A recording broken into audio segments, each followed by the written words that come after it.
So today, I wanted to discuss an interesting topic, and actually, the more I looked into the topic, the more I realized, as is often the case, just how large and expansive this topic is. So what inspired me to look into this topic of Bal Tashchis? So a woman asked me a kitchen shailah, a classic kitchen shailah, and that is if what was the case in question? Her son had so kindly taken the spoon from the macaroni and cheese and decided to mix the fleishig pot with food for Shabbos. The question is, what was the status of the pot, what was the status of the food, and what was the status of the fork or spoon? So in that particular case, both the pot and the food were okay, but the spoon or fork in question required hagalah. Okay, they need to be kosher. To which the woman responded that she said, I'm just going to throw it out. Or I think she said, I just threw it out. So I said, hang on a second. Not so simple. Who says that you're allowed to throw something out? All right, I grew up on my mother saying, don't throw that out. I thought Bal Tashchis is only food. Oh, you thought Bal Tashchis was only food? Okay, so we're going to see exactly what's included in Bal Tashchis, right? But we all grew up with our mother saying, don't throw that out. That's Bal Tashchis. So who says it's so simple to throw a fork out? Maybe a person should be required to do hagalah, right? This person clearly didn't want to do it because it's harder to do. It's a pain. As an aside, somebody just in the shul just asked me whether or not the shul could have a public kashering. No, even before that. Pesach is for to kosher for Pesach items. But somebody wanted to know throughout the year these things add up, and the fork and the wrong spoon, whatever. So. It also depends if the kalim we used in the previous 24 hours. Right. Anytime we kosher something, we always want to wait 24 hours. That's the general rule. I mean, let's say you have a pot. Let's say I don't know. Let's say a scenario took I think it was a milchig spoon, put it in the fleishig, mix it with the fleishig, right? Correct. If the spoon and pot, the milchig spoon fleishig pot, had they been used in the previous 24 hours? Right. If it's Correct. Ben Yoma versus exactly. That's going to make a difference. All these things, every detail is important. But in any case, that made me wonder: would Bal Tashchis be relevant in this question? What if you just use the spoon for non-food purpose? I mean, can you go ahead and use it for such as what? Putting dirt in a flower pot or whatever. Or if you have to mix, let's say, some water. Yeah, that would certainly not be an issue. But to throw it out would be. Although we're going to see, I would assume not, but we're going to see that to even lower something's value. Let's say I take something that's worth a lot of money and I do something to it that lowers its value. So that could be also the poskim will discuss whether or not that falls under Bal Tashchis. So I wonder if in your case, right here you had a functioning spoon, and now you're lowering its function. But I think ultimately in that case it wouldn't be an issue, especially because we're going to see that there might be heterim otherwise. In that case, even without resorting to that interesting innovation. And another question, which hits a little close to home, and you'll see why in a minute, is the following controversy. Let's see if we can find it. And that is, let's first read it. Okay. So, we know that in Eretz Yisrael, on Lag BaOmer, they make a big deal about going up to Meron and going up to the kever of Rabbi Shimon Bar Yochai, and they make a big hilula, and everyone dances. And that itself became quite a controversy. The Chasam Sofer famously was not very pro this minhag. He says, I don't understand why they're running away from Yerushalayim to go to Tzvas. Yerushalayim is the most holy place. So he's not such a fan of the minhag altogether. But among these minhagim, Rabbi Shimon Heller, who was the Rav of Tzvas, he writes, he said when he was a young child, he heard from the elder Rabbanim, the Svardish Rabbanim, that their father saw Rav HaKadosh Chaim ben Atar, right? Chaim ben Atar, the famous Ar Chaim HaKadosh. He himself attended this hilula, this celebration. He was very happy, and what did he do? And he went ahead and he burned many articles of clothing in the honor of Rav Shimon Bar Yochai. Did he throw away clothing or what? He took clothing and he burnt them in the fire. I mean, this clothing that he would have disposed of in any of it. We're going to see. But it says, Begadim Yikarim. It says, not any clothing. It sounds like expensive clothing. He took off his suit and whatever he's wearing. I don't know, his own personal one. But he he took expensive clothing and he burnt it in the fire in the honor of Shimon Chai. The Gam is going to try to put you under B'Shem Hazeh. Does that give honor to Shimon ben Yochai? We're going to see. Okay. So the poskim discussed this minhag. The Sholem Yeshiv, who was one of the great Gedolei of poskim in Europe, he writes and he very strongly condemns this minhag, and he writes a very sharp lashon. Vani ar lehem, I guarantee them, had they taken the money, the value of these clothing, and then instead of giving it to poor people in Eretz Yisrael,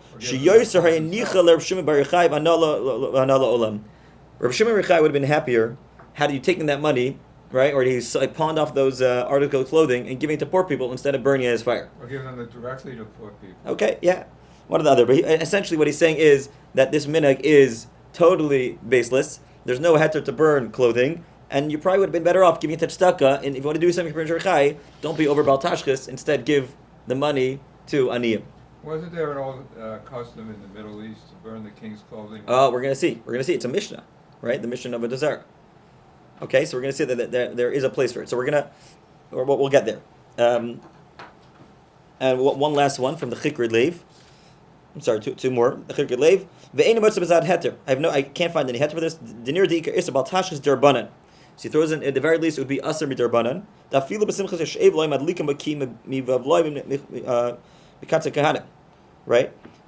the Simchas She'eva, it says they would burn the Kohanim's clothing, but those are the worn out clothing, they had no other usage. And although I know how great Rav Shimon Rechai was, who am I to talk? It's something which even relates to the honor of Rav Shimon Rechai. So the Chikrid Leiv, one of the great Sephardi poskim, also writes that this is not the proper way to honor Rav Shimon Rechai by violating Bal Tashchis. What about the bonfires in general? Okay, is that a good minhag also? Yeah, because they're burning something. Well, okay, so that's an interesting question. You're saying what right do they have to use the wood? Okay, right, is that what you're asking? Yeah. Right. So, I've seen the poskim discuss, right, now people often during, on a yard site, will light a candle, right? You ever go in the morning and you'll light a candle? Well, the Gemara says, Shraga b'tiyar ma'mehani, right? What's the point of a candle in the middle of the day? So some of the poskim say, hang on a second, if it serves no purpose, so what right do you have, right? If no light is emanated as a result of lighting a candle in the middle of the day, then what right do you have to burn this candle in the middle of the day? You can get some pleasure from it.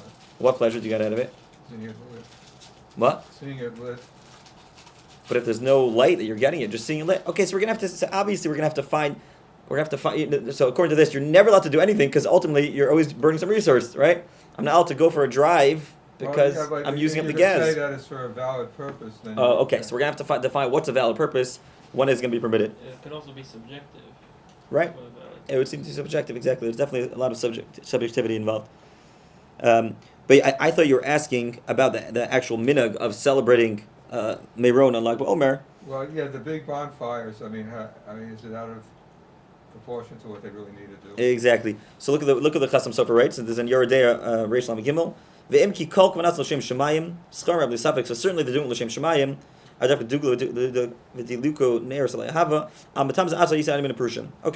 Chasam Sofer is not very pro this entire minhag.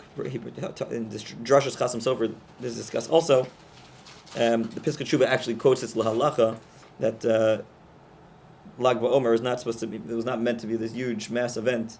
The reason why I said this hits a little close to home is because my uncle actually is the one who lights the main Medura in Eretz Yisrael every Lag BaOmer. What's Medura? The Medura is the bonfire. So every year when I back when I lived in Eretz Yisrael, I used to attend this. It's a beautiful event, and I think sometimes we say maybe there's just my own personal biases over here, but right? And the Klal Yisrael knows what to cling to, what to stay away from, and it seems to have caught waves, and not just by the people who go for a party. People you go out, you go there, you see people davening, crying away. I saw some very chashuv people there at the kever davening. So obviously there's something to it. But that's about the celebration, not specifically about the flame. Right. So we want to conflate two things. But I'm just saying, once I was on the topic, I mentioned the Chasam Sofer wasn't too happy with the minhag altogether. Okay. Okay. Oh, yeah. So this I just mentioned about lighting a candle on a yard site. So the Steichemed, the Ben Ish Chai, written by Torah Lishma. Now it's interesting. The Ben Ish Chai wrote a sefer called shailah Torah Lishma. Now he tried to do so anonymously because he wanted to hide his gaonus, godless, but the secret got out, and everyone. It's pretty, I think there's still some holdouts who still claim that it's not really him, but it's very clear.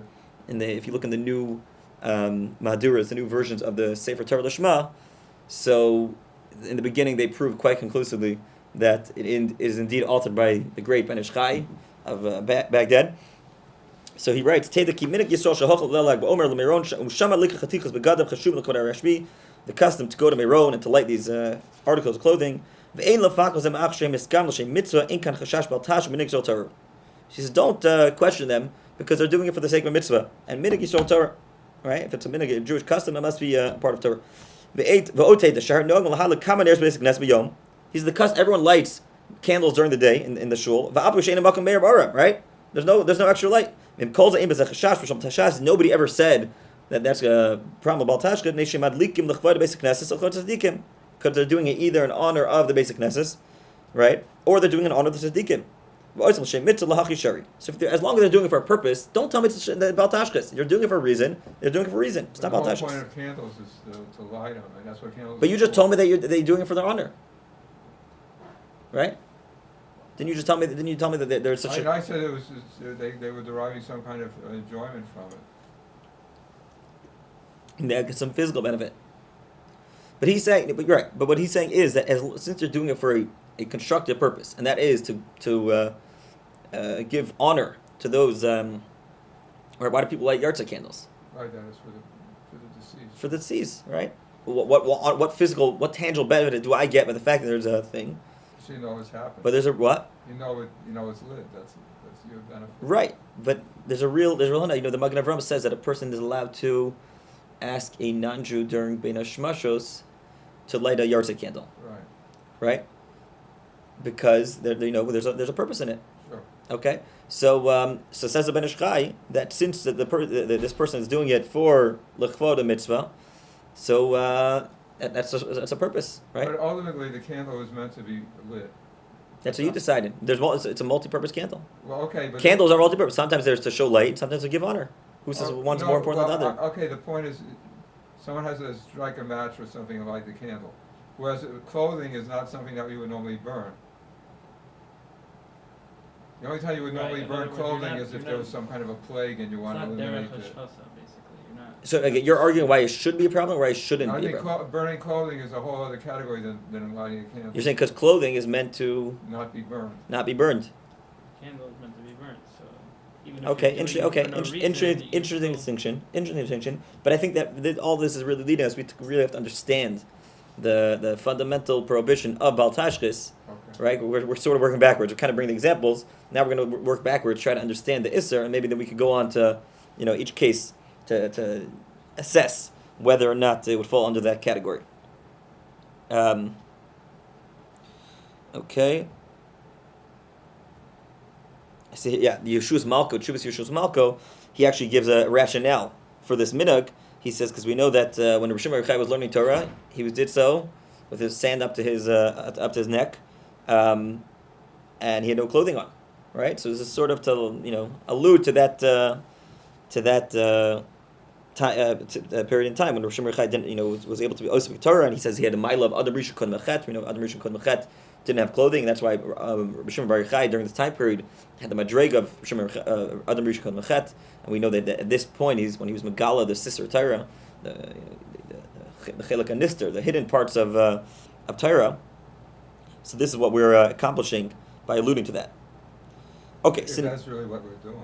What? If we are alluding to that. Yeah, well, that's everything we do in Judaism has a deep and meaningful reason, and we have to try to gain a deeper appreciation for it. Do they do the thing because they have first a reason and they do it, or they do it and then they have to try to find a reason? I'm of the belief that if for hundreds of years Jewish people are doing something, especially the Aruch Chaim HaKadosh, I don't think the Aruch Chaim HaKadosh was the type of person to say, I'm just going to do it just because, it sounds like a cool thing to do, everyone's doing it, I'm going to get in on the fun. But you said he originated that. So I don't know if he originated it. Oh, I said he did it. Whether he originated or he joined along, Okay, I so think we don't either know way it you have was a really proof. His idea to begin with. What? We don't know that it was really his idea. I don't know. I don't know if it was necessarily he was the one who started it. I don't know if he was the one who started it. But I know many, like, and minhagim, the original rabbis, they also used to burn, now the minhag is to burn a tie. They throw a tie in, and that's how they fulfill the minhag of burning clothing. No, because they don't hold that a tie is like our. But very good. But they, interestingly, Either that or a tie is so cheap. Or throwing clothing that has sharpness in it. throwing clothing that had, why would they own a piece of shanis? To buy an like article of buying clothing a- would be a Bal Tashchis of the money, right? I mean, if you know it, that's But interestingly, the original Rebbes actually do wear ties. Oh yeah. They're only the Rebbes, and sometimes some of the Rebbes the kids also wear, but the Chassidim don't. But they, I don't know, for them that means it's expensive. Okay, okay. So basically what we're getting at is Bal Tashchis is a serious love. If you go throughout Shas, you'll find tens of examples all over, things that you wouldn't necessarily think of. And the Gemara is always throwing in, maybe this should be Bal Tashchis, maybe that should be Bal Tashchis, just for example, something that you never thought. The Gemara in Tainus, I believe, Tainus Megillah, discusses that maybe giving your animal, if somebody has an animal, and they give them human food as opposed to dog food, or animal food, that might be Bal Tashchis. But Because it's you're... a lower use. What? It's a lower use. That's a what? A lower level use. Exactly, lower level use, exactly. Meaning you're wasting, you had a perfectly good piece of meat, and let's say it's $10 for for a human, and you could give it a dog $2. Or people would give table scraps to dogs. That's Okay, so we're gonna see what about the leftovers, Yeah. right? So maybe once it's leftover, so then it has no value anymore. But going in the garbage, and we're gonna have to see: is a person obligated to put every last bit in the fridge, or is he allowed to throw things away? What about wedding halls? Our wedding halls have enormous amounts of leftovers every day. Aren't there organizations that pick up the food? So there are organizations, I think they call it Shares of Plata, which is a nice. Second helpings, I think, is another. Sorry, Second helping. second help. Yeah, some good names. You also get into the issue of if it ends up costing more money to deal with. Exactly. So costing more money. What about costing more time?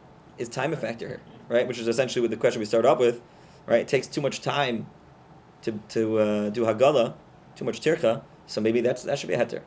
Or the Meaning, water. who said I should be careful about tashchis of money? Maybe I should be careful about tashchis of time. We know that time is the most important resource that a person has, You the use greatest energy gift. to heat the pot. Yeah. I would assume that the amount of energy, how much does it Well, cost it's to? Still something.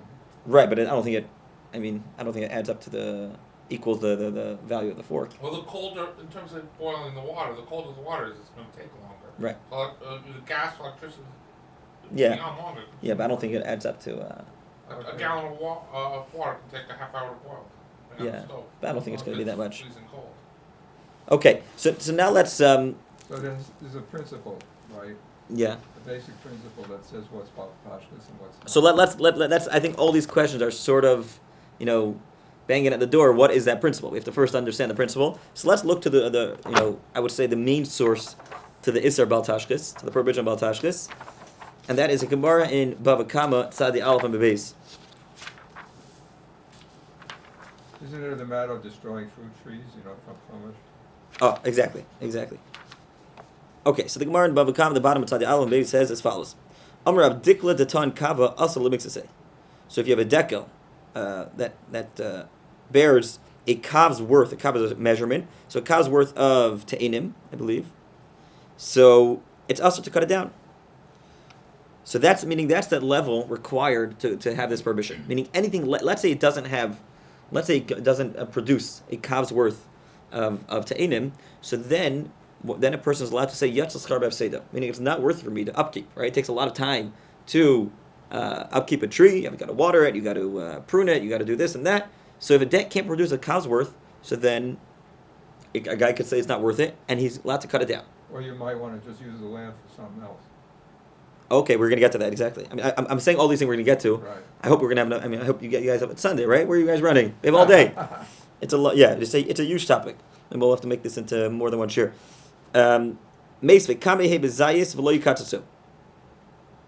So the Gemara quotes a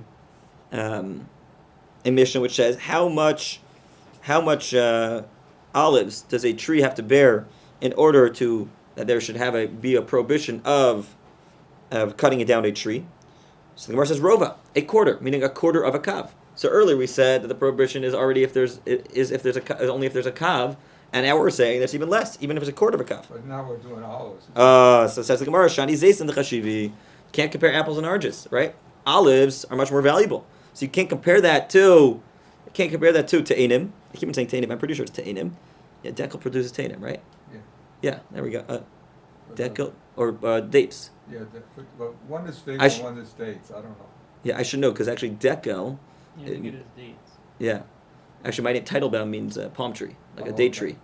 There you go. Yeah, there we go. That's why if you look in Satmar, the logos are always palm trees. Teitelbaum, they always have the. If you ever notice, and I think they recently renamed the city to be what's it called again? What do they read? Curious Palm, something like some palm related name. Okay, so the Gemara says you're right. You can't compare. So zaysim, which are very chashiv, even if only produces a quarter of a kav, whereas dates or figs, whatever it is only if it is a kav. So the Gemara continues. So the reason why shivchas bari. So there's a question. Doesn't mean shivchas my son, meaning he was talking about his son shivchas, or perhaps that was his name. But in any case, the only reason why he died is because he cut te'ina b'leizmana, that he cut down a te'ina at a time that he wasn't allowed to. So what do you see? You see that you're not to cut these things out. What is this about time? What does it mean b'leizmana? It means you could do it some other time? B'leizmana, right? What's the language of b'leizmana? It's an interesting question.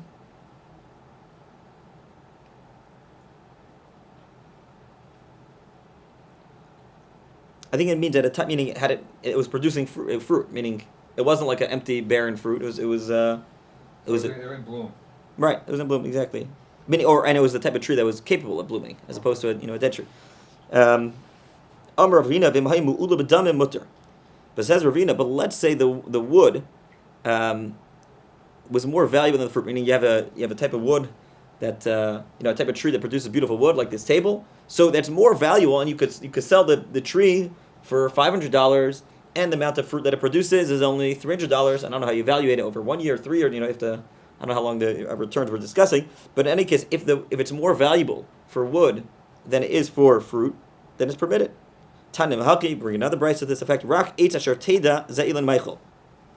So now we bring the pasuk, the very pasuk which describes the isser of Bal Tashchis. And the pasuk says, "Rak eitz asher teda ki lo itz meichelu oso tashchis." So only the ones that you know for certain that don't produce fruit may you permit. And now you're allowed to use to create a matzor, like a barrier around the city.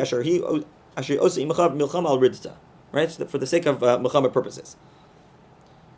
So rak eitz asher teda za'ilan meichel. This refers to. So now the Gemara is going to interpret the pasuk. How do you put a value on a defensive wall? What do you have to say about that? No, so the Torah is talking about that if you have an option, if you need wood to put up a defensive wall, and you have two trees, you have the fruit-bearing tree and a non-fruit-bearing tree. So then you have a choice. You have a choice, exactly. And the person's obligated, and we're obligated to do the non-fruit-bearing tree. Okay. So rak should take the za'ilan meichel. Kiloi eitz meichel was za'ilan strak. But if it's an empty barren tree, then even there, meaning, what do we see from what's the Gemara's understanding? That it's only because you need one, right? You need to cut down one. So the Torah is saying that you have to choose that one or the other. Mashma. This implies that normally you're not to cut down even a regular tree, meaning even a non-fruit bearing tree. So ask the Gemara, so if ultimately the Torah is going to say both of them are permitted, so then why do you have to say, why does the Torah have to say both? Exactly as we said, right? That to show you that if a person has a choice, right, in this case when he needs one, so he has to first cut down the non-fruit bearing tree, and if he still needs on top of that, then he's allowed to cut down the fruit bearing tree. So one might think that the prohibition of cutting down a tree is even when the value of the wood is more than the value of the fruits. So this it kind of scales it back a little bit and says in that case it would be permitted. Okay. So that's where the Gemara discusses the prohibition of Bal Tashchis. So when it's comparing the value of the fruit to the value of the wood, let's say, it's talking about a specific time frame. In other words, it's this crop, not all crops for the future. Right. So that's what I was wondering. You have to look in the Rishonim. How do they understand it? Meaning, how far? Meaning, every tree, hopefully, if it goes on for 100 years, it's eventually going to produce enough fruits that would be more than the value of the wood. So I don't know exactly how the Gemara, and how do you value a business, right? That's a big question. How do you value? If a person wants to sell a business, so it makes $100,000 a year. So do you sell for 100,000? How many years? 10x, 5x, whatever it is. Right. So I guess we have to figure out in Talmudic legalese how they understand, how much how to evaluate this the profitability of a tree. So I'm not sure exactly. We'll have to maybe look at the Rishonim.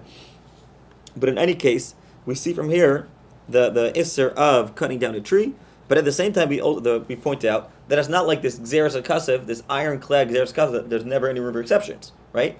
Meaning, maybe one could argue they're never allowed to argue. The Torah said you can't cut down a fruit-bearing tree, you're never allowed to cut it back. So we said, no, Yachal Fil Mudano Talan Rak, which means that there's a rhyme and reason to it, meaning it's only because it has such chashivas to it, has such value to it. But if it were to be something that there's more value to the wood, so then that would be, there would be a leeway in that case. So this is really the makar to, many of the heterim which are given, that if there's a reason, you have to kind of do a cost-benefit analysis, and if there's a reason why I'm cutting it down, and I stand to gain something, so then it might be permitted. So let's say you want to create a field for planting with something other. Exactly. Let's say I want to cut it down, I need the space. Okay. Let's say I'm building. The most common question is a person's building a house. He buys a lot of land, and there's an apple tree right there. Smack in the middle of the, not on the side that you could have a nice apple tree in the backyard that his kids could enjoy. Smack in the middle of the house. Is he allowed to cut it down? Okay. Hopefully, exactly. So it's interesting because specifically when it comes, so there's really, as you mentioned, there's really two. There's Bal Tashchis of the trees, and there's Bal Tashchis of other things. We're going to see that Bal Tashchis, when it comes to other things, right? All other items of Bal Tashchis are derived, b'pashtus, from this isser of cutting down a tree. But what's unique about the tree is that there also might be an element of sakana, right? The Gemara implies, I'll just jump straight to it. The Yaibitz writes that even if there might be a heter, right? We said even if there might be a heter, v'mhay badamim. So let's see if we can just find it here.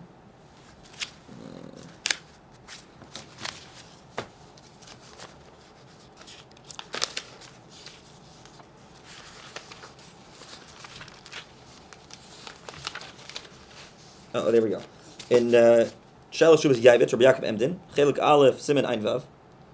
He says, Shafil b'mu'ul b'damim, right? Even in the case the Gemara mentions that the wood is more valuable, or b'tzarchim kame, right? In this case, the other Kabir mentioned, so it's a question of a person needs to build in their house, and he needs a space where the tree is. So I believe it's a Chubas Harush. Yeah, the Chubas Harush is the one who allows for such a thing. It's interesting. My ancestor, the Yismach Moshe, he has an entire tshuva discussing this, and it's interesting that he doesn't mention, many are matmiya on him, he doesn't mention this tshuva Rush, which seems to discuss it. But in any case, he said, Sharim Ikar din lakas. So although it might be permitted Ikar din, mikomakam asam mishum sakana. So the Rabbi says an incredible thing. Even though the Gemara tells us that it's much to cut it down, that just means you're not over Bal Tashchis. But that doesn't mean you're out of the woods, no pun intended, on the sakana. And what's his proof? He says an incredible thing. He says the Amar because the Gemara we just read, lo shachiv shivchas b'ri el de cuts ta'enta b'lezmana. The only reason why he died is because he cut down this ta'enta b'lezmana, right? At a time that he wasn't allowed to. So what does that mean? Is somehow symbolizes a person? Okay, maybe that's something. Maybe you mean because kia adam eitz sadeh. Right. That might be. Maybe that's the reason why behind it. But Rebbe at this point, yeah. Again, what did he just say? He said the only reason why he died is because of this. That sounds like he's a pretty holy person, right? I mean, most people, I don't know, I'm not speaking out specific, but most people, you could probably find more than one reason why Hashem might have chosen that now's the time, right? He might have more than that one of error. But Rabbi is saying that this is the only thing he did. Now, somebody who's on that level, right? Somebody who's on that level of Kedusha and Precious and, everything that entails, very highly unlikely that he's violating prohibition. right? I mean, it's unlikely that this guy he's shomer himself from every issue in the Torah and he fulfills every mitzvah, and yet he says, you know what, Bal Tashchis, I think I'm going to cut down this fruit bearing shiur. Says the Rabbi, and obviously he did it. He wasn't over Isser, right? Obviously he wasn't over Isser. He did it at a time that it was bitter. It was mul b'damim, utzarach l'kaimai, and if he died, why? Because there's sakana.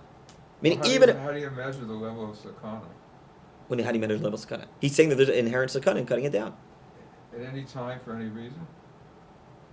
That's what Rabbi Yaakov seems to imply. He's very machmer, and it's for this reason that specifically when it comes to the shailah of cutting down a tree, more so than all the other Bal Tashchis shailahs, the poskim are very, very hesitant, because Rabbi Yaakov Emden, based on this Rabbi Yaakov Emden and other Makoros as well, but this seems to be the primary source, that even if it might be strictly permitted on the basis of Bal Tashchis, but when it comes to cutting down a tree, there's an inherent sakana, there's an inherent danger, and we don't play with the Gemara tells us kanta chamir meisura, chamir sakanta meisura, that when it matters of danger, spiritual danger or danger, are more severe or more strict than prohibitions themselves. So says Rabbi Yaakov Enden, and the proof is from this Gemara, right? The only reason I died is because of this. He obviously wasn't being over any Isser, he wasn't violating any prohibition, and yet he died because of an inherent sakana. So he was not aware of that rule of sakana? Yeah, he apparently wasn't aware. Well, he should have been, right? Okay, but at least at the very least, but at the very least, meaning to say that he outright violated prohibition, says Rabbi Yaakov, then it's impossible to say somebody who's on that level. The only reason why he's dying is for this. You can't say he was on Ma'aretz, right? It's a before poskim in the Torah. Right, but it means that he did it. He was without regard for the sakana. Or maybe he was unaware. Right? Why would he be unaware? Okay, to me that's less because the sakana is not before in the Torah. Right, it's not explicitly said in the Torah, so that's easier for me. He violated something he wasn't aware of and really paid a heavy price. Right, exactly, because sakana is inherent. Meaning, if somebody chas v'shalom swallows poison, even if they're not aware of it, it's a real thing, right? So poison's poison. Right. So if a person does a spiritual sakana, then it's real. Regardless of whether or not they knew about it, regardless of whether they had tent, and regardless of that certainly the Chazal, like his son, certainly would have avoided it had he known. But it's a real thing. And we're during Mincha now we're doing Bishul Akim, so pretty soon we're gonna get up to the Siman in Shulchan Aruch, which is dedicated to matters of sakana, right? All the things Dvar Masur Mishum Sakana. Right? So we all know the famous one, fish and meat. Maim Gluyim is a question whether we're still concerned for. Maim Gluyim is that a person leaves water open overnight, right? Uncovered water. So that's a question. Well, I thought for example, with matzah, you don't have to wash it overnight. I think but that might be something else. Yeah. That's a different concern. But right, we'll get there when we get there. But we're gonna get to the entire Siman Shulchan Aruch dedicated to these types of things, leaving food that's left under our bed. These types of examples. Some of these might have practical connotations, of contamination potential and like that. Right. You don't want dust or insects Right. falling. Okay, let's just finish. Says Rabbi Yaakov Emden, right? He only died for this reason because Kadosh Baruch Hu, we know that Kadosh Baruch Hu is exceedingly precise when it comes to Chasidim, like a chut asara, like a hair. We're talking about a case where it was permitted to cut it down, whether he needed the space or because it's more valuable. This is not the way of Chasidim. Right, and precisely because he was on such a high level, right, we know that he was held to a higher standard. Here's where he says it. He says, for everybody there's this kind of involved. Right? You're going to say, what do you mean the Gemara says mutter? The Gemara says, yeah, mutter mishum Bal Tashchis. There's no, you're not wasting, but there's still sakana. But I'm quoting here, I'm reading here from Rav Yosef, and he is very not happy with this. He says, how could he say such a thing? Meaning Ravina, the Gemara says mutter, or Ravina says mutter, it would have been nice for Ravina to notify us, by the way, it's mutter, but if a person does it, they might die, right? That would have been a nice public service announcement, right? I would have thought the Ravina would have come to our assistance in that case. Yeah, don't do this at home. Don't do this at home, exactly. So he's not so, and he brings many other proofs that if it says mutter, then it means mutter entirely, and you don't have to be concerned about sakana. So, but in any case, like I mentioned, this is the reason why specifically when it comes to cutting trees, it becomes really complicated, and that's why when people build a house, it's a whole to-do, exactly to do it. Maybe according to some, what you do is you let it dry out, even though normally a person not allowed to let it dry out, but you let it dry out, so there is no longer producing fruit, and then you could cut it down. It's not so simple whether you're a person allowed to ask a non-Jew. because if this is an Isser Deraisa, which it probably is, right? Most certainly, if it's a fruit bearing tree, it's Isser Deraisa. So, well, actually, no. If it's Sarchlim Koma, then it would presumably remove the Isser Deraisa component. So it'd only be a sakana, so whatever. So it's a question: having a non-Jew, does it help? Does it not help? But I was just getting at, in general, when we talk about shvus, right? Amir la'akum, for example, you're not to ask a non-Jew to do something for you. That generally applies even. You're not to ask a non-Jew to neuter a person's animal, because there's Isser Deraisa. People aren't aware about this. So that'd be an issue, translated for Jews who want to be veterinarians. In veterinary school, that's part of the curriculum. Yeah, it's a big issue. Or somebody owns a pet. What do they do there? Easy. The way around it, if you want to adopt one's already been spayed or neutered. Right. So that would be. Then there's nothing. But my point is simply just to have a non-Jew. Oh, you do it, and having a guy do it. That's not. It doesn't work. Okay. Okay. So as we mentioned before, there's a law of Bal Tashchis, and there's actually a question. Are there one or two isurim involved? Meaning the Torah says lo sichros the eight, you're not to cut down the tree. The Torah says lo tashchis. So there's a question: there's a one or two lavin, two separate prohibitions. In addition, there's a big question you're showing him when it comes to hashchasa shardvar, meaning anything which is not included in anything which is a non-tree. Is there a Bal Tashchis? So according to most Rishonim, Bal Tashchis includes other isurim, even midaraisa, right? Which means if a person takes his pen. Actually, we're going to see that the shiur of Bal Tashchis is most likely a pruta, right? Whichever we said, go figure out the value of a pruta. So, if a person were to throw this out, he would be over Bal Tashchis to be deraisa. According to some Rishonim, it's only derabanan. There actually seems to be a seer in the Rambam. What if it's not working at all? If it's not working, so then it lost its value. Okay. A not working pen has no value. But I mean, you send out your car to the junkyard because it's not functioning as a car. Or it's not worth, or it's 20. right, so you're saying if it needs a little fix, you maybe should be allowed to throw out the car. So you're right. Obviously, in that case, you'd be required to fix it. But yeah, it'd be hard to imagine the person. Maybe I'm wrong. I don't know. It's a person required to fix this pen in order to not throw it out. But there's a question. What about the Rambam says that a person, if a person destroys non-trees, so then he's over Bal Tashchis, but he gets makas mardas. So that seems right. Makas mardas we know is rabbinic lashes. So there's a question why exactly. So some understand that this means that Rambam holds that Bal Tashchis regarding other items is only derbanan, and that's why he says makas mardas. Others, however, understand that no, it's midoraisa. There's implication in Sefer Mitzvos that the Rambam holds that it is deraisa. So if it's deraisa, so we know that if a person violates a law, a negative prohibition commandment, then he gets malchus. Why then does the Rambam say that there's only malchus mardas? There's many answers given.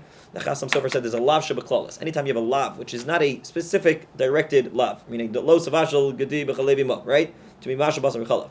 But rather, it's a generic prohibition, which can include many different things, as we've now discussed. So perhaps that is lav shebeklalos, and there's no malchus, and therefore there's no malchus, there's no lashes on a Torah level, and that's what the Rambam says. Only on a rabbinic level did they decree that there would be makas mardas. So it's just a deterrent. What? It's just Very often they're abundant enacted rabbinic lashes in order to deter people from doing things which they felt was improper. What are the lashes made out of? I heard it's a leather strap. Yeah, I mean, are the makas mardas? Is it? Whip? What's used? Yeah, I was wondering that. Are they I'm just wondering fundamentally if different? Making the lashes of Bal Tashchis. Why would that be Bal Tashchis? If you're taking a material and reducing. But it's to serve a purpose. Yeah, that's okay. You could argue about anything. Okay, so Rav Asher Weiss argues that it's not because of lav shebeklalos. He says, what do you mean? How can he say it's not a general prohibition? There's one prohibition. You're not allowed to destroy value, right? What's so complicated about that? And it's not just because that could include this chair and this table. That doesn't make it lav shebeklalos. Rav Asher Weiss wants to say that no, it's not because of lav shebeklalos. That's a generic lav, generic prohibition, but rather that because any time you have a how does he say it? What's his exact lashon? He says it's a different component of the lav altogether, right? Meaning you have the Bal Tashchis of the tree, and this is a different component of the lav. So he wants to say that's the reason why there's no malchus, and he brings many proofs. And I love whenever Rav Asher Weiss brings a proof, he doesn't bring one proof, and he says, I'll prove this to you from 12 different places in Shas. And if you wanted to, you could go on for another hour. His Bekias, his complete mastery over Shas and poskim is incredible. Okay, so now we're going to get to. Okay, so we mentioned what's the shiur. So the shiur b'pashtus is what amount of value does one have to destroy in order to be violent Bal Tashchis? So most likely it is a pruta. So whatever the value of a pruta is, according to some, no, it's a little more. I think it's closer to a quarter. I once did the it's a relatively low amount. According to some, however, if it's a complete kli, if it's a complete item, so it might be even if it's less than a pruta. Right, similar, of course, to some shittas, we know that a isha is miskadesh is pruta. If you want to be marry a woman, it's got to be a pruta. But according to some, if it's a full kli, then she might be mikadesh even less than that. So someone want to say that the same would apply to Bal Tashchis, that if it's a complete thing, then So a branch is different from the whole tree. Right. I mean, I don't know if that falls under the category kli. I'm talking about a pen. A pen is a full complete a kli. component versus the completed assembly. Right. Right. Okay, but the main thing that I wanted to get to, and that is, what about, mishum tircha, right? We said, does this mean that a person has to go to the end of the world and spend his entire day to ensure that he doesn't waste, $5, right? And one could argue, heck, this doesn't make any sense. I get paid, whatever he gets paid an hour. It means I have to spend 10 hours, save $10. Just the math doesn't add up, right? So does the math matter for trees or only for non-trees? Oh, so we're gonna see. Well, strictly speaking, the Gemara seems to say the math works for trees also, right? Me'ula b'damim is a heter, says the Gemara. Okay, meaning if the wood is more valuable. So that, again, like we said, that's really the Pesach. That's the opening of the entire sugya, that we do factor in, money equations. So the Chai Adam writes that let's say a person wants to, let's say a person decides he's looking at talis and he decides it's time for new strings, right? For some reason, people buy a new suit every year or two, whatever it is. But for talis, sometimes you see a person with a talis 20 years old. Doesn't seem to be respectful to tefillah. If a person gets a new suit every so often, they should get new talis. Or let's say the strings are very worn out, they don't look good. Sometimes they keep me question whether they're kosher. So a person decides. If the bag is no good, right? Or not, bag is good. The strings aren't. Time says. Right. So let's say a person. Or give it to if it's let's say it's a puzzle. Mm-hmm. Bag gets worn. Can you save it to time or don't to cover kaddish? Yeah, okay. So there are many different things we can do with it. So the Chai Adam says that let's say a person wants to replace his sister strings, right? He looks down at strings, they're getting worn out. The Kashering of tirch latirim. But it's too difficult for him, right? You untie one knot, and then another knot, and then you unwrap, and then you do two, right? The whole thing, times for all four things.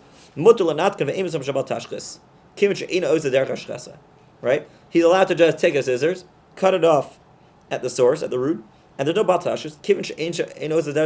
He's not doing it for the purpose of destroying, right? He's doing it to save time. Plus, the removed strings weren't going to be reused anyway. No, You're saying because it would have been used anyway. Use as a bookmark. Yeah, if he's taking the strings off because of wear and tear, they weren't going to be used after removal. Yeah, that's a good point. The Mishnah quotes it as well. Right? The Maribasan also says a similar thing. Right? We mentioned that the Torah is talking about a case where a person needs to cut down a tree for wood, for the matzah, to create a barrier at the entrance of the city. So the pasuk says that if there's two trees, the person has to first cut down the non-fruit bearing tree, and only then could he go into the fruit bearing tree. But let's say the one that the non-fruit bearing tree is 10 miles away, and the fruit bearing tree is in the backyard. So it says that it's mutter for him to cut down the closer one, even though it's a fruit bearing tree, because of tircha. Right? You mean to tell me that a person is required to walk 10 miles and then schlep the wood back 10 miles? Right? It says it's tircha. So who says that a person is required to cut down the non-fruit bearing tree when there's tircha? That's what the Rabbi Teitelbaum says. The Seichem it says as well. So really, do you have to ask a shailah about each individual thing you're thinking about, because it could be a technicality? Well, I would say you have to ask a shailah until you get the hang of it for yourself, like every halacha, right? If you know the areas in halacha well and you get the gist of it, then no shailah is necessary. But if a person's like I said, it's a real I think most people we associate Bal Tashchis with our mother's admonitions not to throw out the extra food, which is certainly a thing. And by the way, we don't have time to get to it, but biza oichlin, right, disgracing food might be a separate. There's Bal Tashchis involved, but there seems to be an additional element that's unique to food. So our mothers weren't. What about food that's spoiled? What about okay? Unsafe So that wouldn't be a problem. That would not be certainly not a No problem. food fights. No food fights, exactly. Yeah, but are there Sfarim that talk about Bal Tashchis? Are there other Sfarim? Sfarim you can get like in a Judaic store. They talk Yeah. about Bal Tashchis. So yeah, there's a wonderful sefer that I'm actually used primarily for this shiur called Eitz Asada. Wonderful sefer, but I see there's many other places that it's discussed.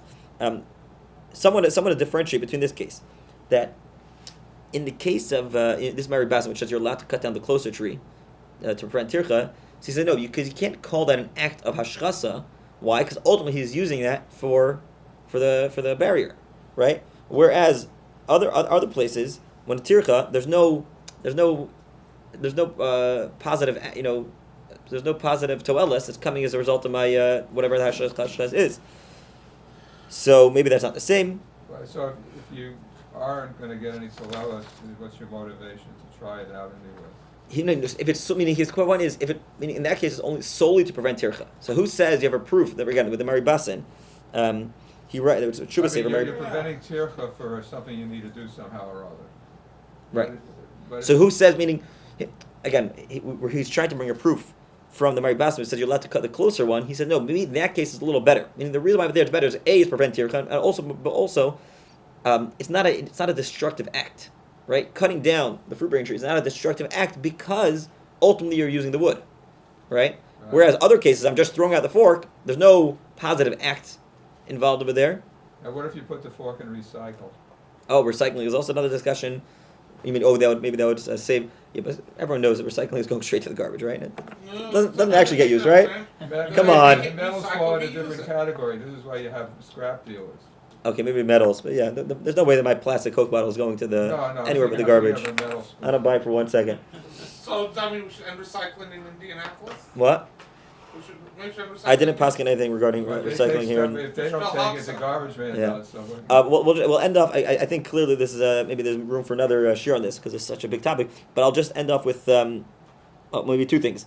One is another discussion is let's say if a person calls me with a shailah, Rabbi, I mixed this with this. So very often in halacha, there's a strict halacha. So strictly speaking, might be permitted, but there's a nice room for chumrah, right? That's, according to some poskim, maybe it is problematic. So what's halacha then? Let's say a guy says, I want to be machmer, right? I bought myself a nice steak. He imported a nice steak from Evergreen, whatever it is, and it became problematic. And maybe there's some room for kulas, but he says, I want to be machmer. I'm gonna be Moshe Nefesh. I'm gonna sacrifice and not eat a steak. Hang on a second. Who says you're being machmir by, being machmir for the laws of kashrus? Maybe you're in violation of Bal Tashchis, right? Meaning, if you have a heter to eat it, so what right do you have to throw out a perfectly good steak? right. So that's the question they discuss. So that, in all likelihood, if a person's doing it with some chumrah, like we said, that he's doing it for a purpose, right? And a chumrah, we know that the Mesil Sharm talked about chumrah. It's your shemayim.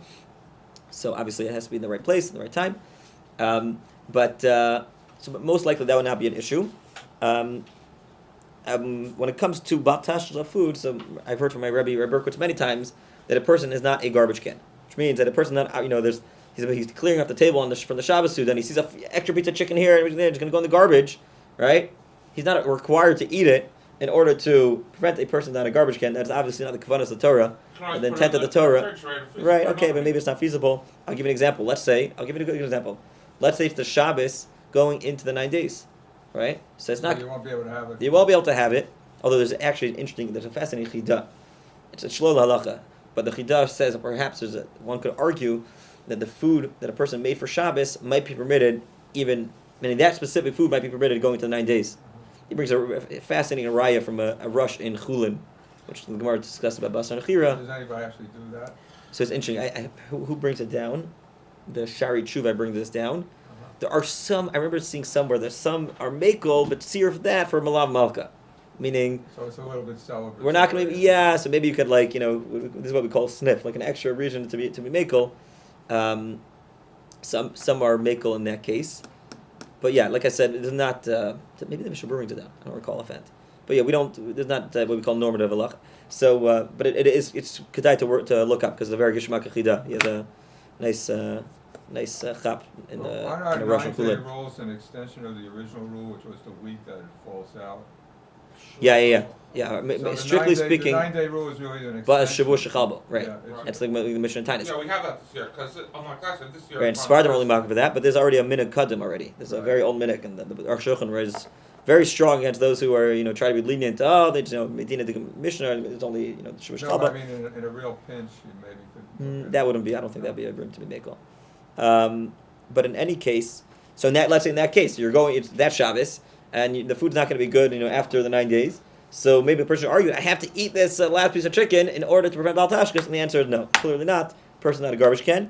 And I just want to. So a step further, would he even be? It could still be Bal Tashchis because he's not really hungry. Oh, exactly. That's a very raising an excellent point. According to the Gemara, there's cases that are brought down. Achila gasa might be if a person's full, and he says, I'm going to eat it just the same thing. So he doesn't really need it, so maybe he's wasting the food. Now in this case, I wonder if you'd be in violation because what is the Bal Tashchis?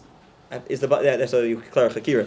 Is the Bal Tashchis on the food, right? Meaning if a person's hungry and he doesn't need to eat and he eats, so he's wasting that food. So in this case, the food's going to go in the garbage anyway. So, or is the Bal Tashchis yourself? You're destroying your body. Or do you need to eat the afikoman even if you're already stuffed? Some say you're You're not right. Person's not supposed to. Person, be careful. Look in our scroll, it says so by Shulchan very clearly. Oh, exactly. Before your art scroll. But in any case, and I just want to end up. Yes. So the poskim are also very busy. Al derech musar. Like I mentioned before, time, which might play a role in the halachic considerations of Bal Tashchis, but time is the most valuable gift that a person has. So to waste time and to sit around doing nothing would certainly be, I can't say a person would violate the biblical prohibition of Bal Tashchis, but if we see the Torah is so careful about wasting precious resources, then certainly to waste our precious time, which is finite, there's a beautiful line. It's a question of where it comes from. But it says, Adam doeg al ibad damav, ve'ena doeg al ibad yamav. A person is concerned for wasting his money, for his financial loss, but he's not concerned for the loss of his days. But there's one difference. Damav enam ozerm, but his money doesn't really help him anything in the long run. Ve'yamav eno chozerm. His days never return to him.